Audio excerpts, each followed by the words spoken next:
এই সানডে আমি আর জয় গেছিলাম সেন্ট্রাল স্কটল্যান্ডের স্মলেস্ট টাউন স্টার্লিংয়ে। গ্লাসগো কুইন স্ট্রিট থেকে ঠিক 27 মিনিটের ট্রেন জার্নি করলেই পৌঁছে যাওয়া যায় এইখানে। স্কটল্যান্ডে স্কটরেলের সার্ভিস কিন্তু ভীষণ ভালো। পুরো স্কটল্যান্ডটাকেই কানেক্ট করেছে স্কটরেলের থ্রু। স্কটরেলের এই কমফোর্টেবল জার্নি এনজয় করতে করতে আর চারপাশের এই সুন্দর দৃশ্য দেখে আমরা তো পুরোপুরি মুগ্ধ। কফির কাপে সিপ নিতে নিতে কখন যে স্টেশন চলে এলো বুঝতেই পারলাম না। ট্রেন থেকে নেমেই স্টেশনটা দেখে এত ভালো লাগলো।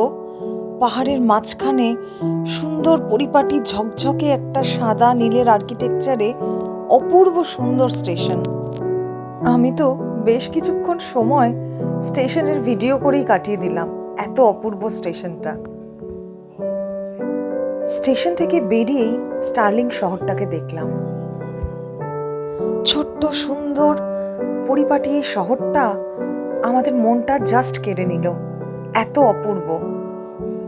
শহরের মাঝখান দিয়ে হেঁটে পুরো শহরটা ঘুরে দেখতে এত ভালো লাগছিল।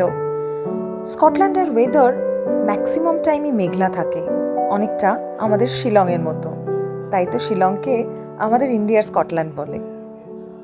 মাঝে মাঝে আমাদের টুকটাক ফটো সেশন চলছিল, আর শহরটাকে দেখতে দেখতে আমরা যাচ্ছিলাম স্টার্লিং ক্যাসেলের দিকে।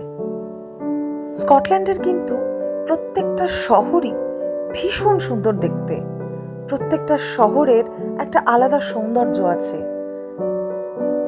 এখানকার মানুষজনও কিন্তু খুব ভালো, ভীষণ হেল্পফুল, আর শহরের মতোই শান্তিপ্রিয়।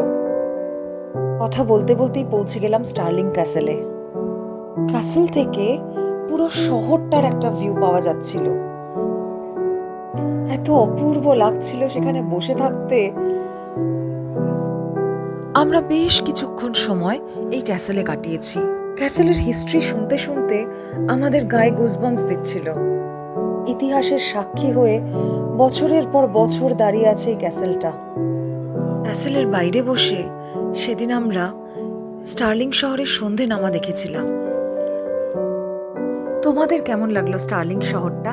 অবশ্যই জানাবে আমাদের।